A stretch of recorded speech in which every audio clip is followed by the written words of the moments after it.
अस्सलाम वालेकुम स्टूडेंट्स। आज से हम 9th क्लास की मैथ्स की बुक का नया सिलेबस शुरू करने जा रहे हैं। ये नए सिलेबस की बुक है जो 2025 में आई है। इसकी फर्स्ट एक्सरसाइज को हम देख लेते हैं। तो इसका फर्स्ट क्वेश्चन है हमारे पास कि identify each of the following as a rational और इरेशनल नंबर। तो उसके लिए आपको पता होना चाहिए कि रैशनल नंबर कौन से होते हैं और इरेशनल नंबर कौन से होते हैं। पेज नंबर 3 पे देख सकते हैं कि आपके पास ये एक फ्लो चार्ट बना हुआ है। इसको मैंने आपके लिए यहाँ पे अलग से भी बनाया है आपकी अंडरस्टैंडिंग के लिए, ताकि मैं आपको एक्सप्लेन कर सकूँ। तो देख लेते हैं कि रियल नंबर्स क्या होते हैं, जो आपके चैप्टर का भी नाम है। जितने भी नंबर जिनको हम कंसिडर कर सकते हैं, जिनको हम सोच सकते हैं, जिनको हम लिख सकते हैं, यानी किसी भी किस्म का अगर नंबर आपके पास है तो वो क्या कहलाएगा, वो रियल नंबर होगा आपका। अब रियल नंबर में दो तरह की टाइप्स होती हैं, एक होते हैं रैशनल नंबर और एक होते हैं इरेशनल नंबर। अब रैशनल नंबर जो हैं ये क्या होते हैं? रैशनल नंबर्स की एक सिंपल सी डेफिनेशन है कि जितने भी आर है ना, वो इज़ इक्वल टू है पी बाय क्यू। और यहाँ पे पी और क्यू क्या है?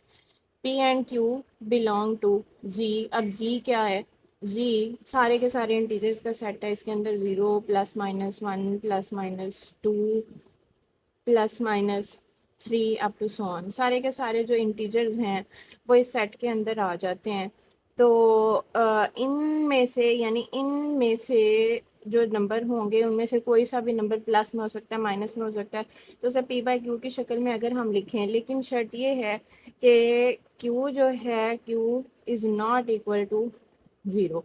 कि क्यू ज़ीरो नहीं होना चाहिए, क्योंकि क्यू ज़ीरो होगा तो ये एक इनफाइनाइट नंबर आ जाएगा, हमें उसकी वैल्यू नहीं पता होगी।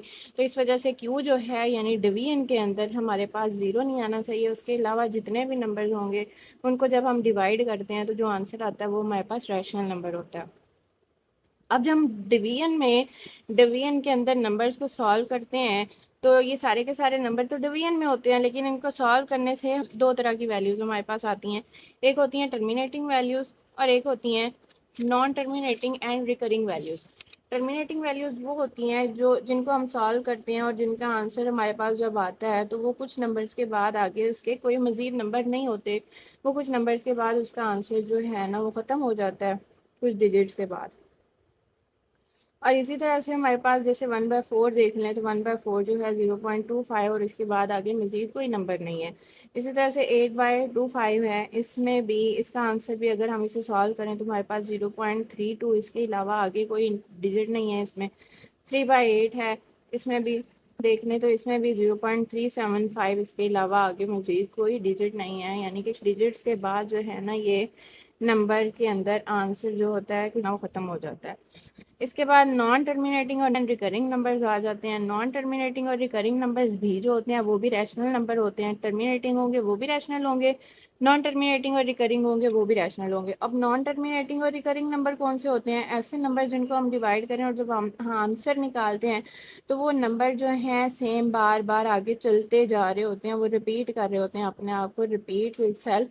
तो वो क्या आ जाता है, उसके हम सिंपल फॉर्म में लिखने का तरीका ये होता है कि हम 0.3 के ऊपर इस तरह से एक बार लगा देते हैं।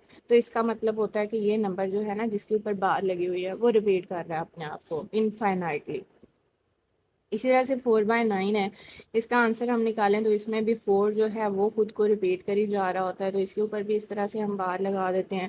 22/7 है, अगर इसका आंसर हम निकालें तो 3.142857 है। फिर 1.42857 है, ये 1.14857 जो है ये खुद को बार बार रिपीट कर रहा होता है। तो ये वाला भी जो है ये भी एक टर्मिनेटिंग लेकिन रिकरिंग नंबर होता है। तो नॉन टर्मिनेटिंग और रिकरिंग नंबर जो हैं अगर वो रिपीट कर रहे हैं खुद को तो फिर भी वो रैशनल नंबर होगा। अगर टर्मिनेटिंग है तो वो रैशनल होगा ही होगा। लेकिन अगर वो टर्मिनेटिंग भी नहीं है और फिर रिकरिंग भी नहीं है, यानी कि अब वो बार बार खुद को रिपीट भी नहीं कर रहा, तो फिर वो क्या कहलाएगा? वो एक इरेशनल नंबर कहलाता है। इसकी मिसाल हमारे पास आ जाती है पाई की वैल्यू, इसके बाद हमारी मिसाल आ जाती है ई की वैल्यू। इसके बाद कोई ऐसा नंबर जिसका एक कंप्लीट जो किसी नंबर का कंप्लीट स्क्वायर ना हो, ऐसा नंबर जो खुद किसी नंबर का कंप्लीट स्क्वायर ना हो तो उसका स्क्वायर रूट लें तो उसकी भी वैल्यू जो होती है ना वो नॉन टर्मिनेटिंग और नॉन रिकरिंग आ जाती है। इनके अगर हम आंसर देखें तो ये हमारे पास होते हैं 3.14159265 और इसी तरह से मज़ीद रैंडम नंबर चलते जाते हैं। इनके अंदर कोई भी एक स्पेसिफिक पैटर्न नहीं होता, खुद को ये कंटिन्यूसली रिपीट नहीं कर रहे होते। तो इस तरह के नंबर जो होते हैं वो हमारे पास होते हैं नॉन टर्मिनेटिंग और नॉन रिकरिंग नंबर्स, यानी कि ये टर्मिनेट भी नहीं हो रहे, कंटिन्यूसली चलते भी जा रहे हैं, और नॉन रिकरिंग है, यानी कि इनके अंदर कोई एक ख़ास पैटर्न भी मौजूद नहीं है। तो ऐसे नंबर जो होते हैं वो इरेशनल नंबर्स कहलाते हैं। नंबर में आगे दो टाइप्स हैं, दो टाइप्स में से एक है रैशनल नंबर और एक है इरेशनल नंबर। रैशनल नंबर में टर्मिनेटिंग नंबर्स भी आ जाते हैं और नॉन टर्मिनेटिंग और रिकरिंग नंबर्स भी आ जाते हैं, लेकिन इरेशनल नंबर के अंदर नॉन टर्मिनेटिंग और नॉन रिकरिंग नंबर्स आते हैं। अब हम अपनी बुक की तरफ बढ़ते हैं। बुक में जो पहली एक्सरसाइज है आपकी वो है 1.1। उसका पहला जो क्वेश्चन है वो है identify each of the following as a rational और इरेशनल नंबर, यानी कि आपने सिर्फ ये बताना कि रैशनल नंबर हैं या फिर इरेशनल नंबर हैं। तो रैशनल हैं या इरेशनल हैं, इसके लिए हमें पता होना चाहिए कि ये आया कि ये टर्मिनेटिंग नंबर है। तीन तरह की सिचुएशंस होंगी, या तो वो टर्मिनेटिंग होगा, या वो नॉन टर्मिनेटिंग होगा लेकिन रिकरिंग होगा। तो तीसरी फिर किस्म क्या आ जाती है कि नॉन टर्मिनेटिंग भी होगा और नॉन रिकरिंग भी होगा। अब टर्मिनेटिंग है तो फिर क्या है, वो टर्मिनेटिंग है तो वो रैशनल नंबर है।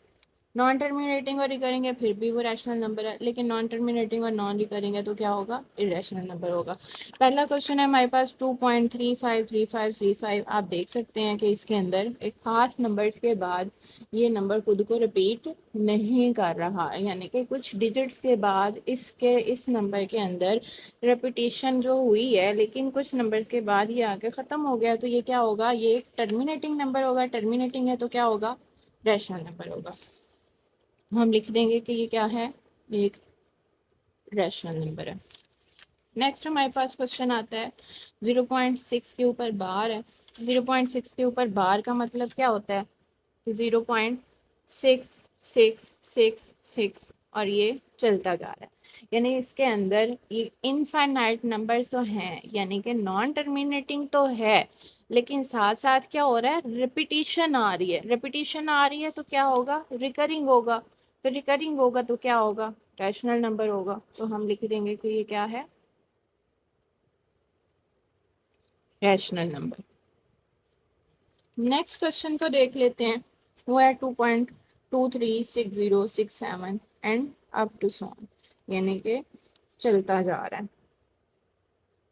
अप टू सॉन, यानी कि ये इसके अंदर कोई हमें रेपिटेशन भी नहीं नज़र आ रही और ये इनफाइनाइटली चलता भी जा रहा है, यानी नॉन टर्मिनेटिंग भी है और नॉन रिकरिंग भी है। नॉन टर्मिनेटिंग और नॉन रिकरिंग ये प्रॉपर्टीज अगर होंगी तो ये क्या होगा, इर्रेशनल नंबर होगा। तो हम क्या लिखेंगे, इर्रेशनल।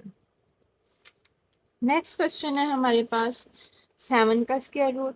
तो 7 का स्क्वायर रूट जो है, हमने ये पहले बात की थी कि कोई भी ऐसा नंबर जो खुद किसी नंबर का कंप्लीट स्क्वायर नहीं है, उसका स्क्वायर रूट अगर होगा तो वो नॉन टर्मिनेटिंग और नॉन रिकरिंग और इरेशनल नंबर्स में आ जाता है। यानी कि 7 जो है, 7 खुद से किसी नंबर का कंप्लीट स्क्वायर नहीं है। तो 7 का स्क्वायर रूट अगर हम लेंगे तो इसका आंसर जब हम निकालते हैं तो ये इनफाइनाइट नंबर्स पे चला जाता है। इसका हम आंसर निकाल के भी देख लेते हैं। इसका आंसर हमारे पास कुछ इस तरह के नंबर्स आ रहे हैं। तो ये भी एक नॉन टर्मिनेटिंग और नॉन रिकरिंग सिचुएशन आ रही है। उसकी पहचान का कोई भी नंबर जो खुद से किसी नंबर का कंप्लीट स्क्वायर नहीं है वो क्या कहलाएगा, वो नॉन टर्मिनेटिंग भी होगा और नॉन रिकरिंग भी होगा। तो वो क्या होगा, वो एक इरेशनल नंबर होगा। तो हम यहाँ पे लिख देते हैं कि this is an irrational number. Next question जो है आपका वो है ई। तो ई की वैल्यू हम पहले ही बात कर चुके हैं कि वो क्या होता है, एक इरेशनल नंबर होता है।